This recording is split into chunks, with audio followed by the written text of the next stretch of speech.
Жизнь на склоне на улице Латышских Стрелков покатилась под откос в ноябре прошлого года. Тогда стало известно, вдоль проспекта Универсиады город планирует создать зеленый буфер от загруженной дороги. Здесь планируют разбить сквер и проложить велосипедные дорожки.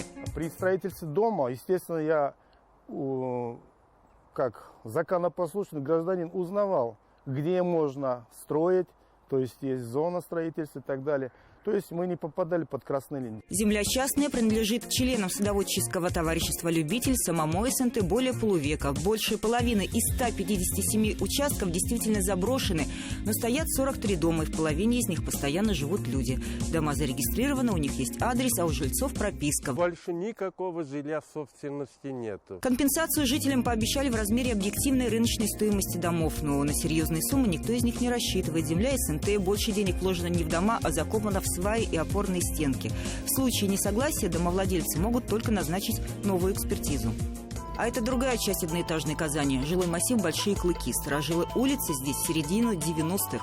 Земельные участки наши были приобретены, когда никаких красных линий не было. 1,5 года назад здесь должны были провести дорогу для жителей, выросших по соседству высоток, а несколько домов снести. Их отстояли, от строительства дороги крупный застройщик как будто бы отказался, а вот ограничивающие линии остались. Новоселы о проблемах узнали только от соседей. Когда ипотеку брали, банк проверил это, все документы проверил, и все нормально, все, никаких загвоздок, ничего не было. Участок узнали, что проходит красные линии. Сейчас хочу привести дом в порядок, кое-что подремонтировать, добавить к нему, а мне из-за красной линии не дают разрешения.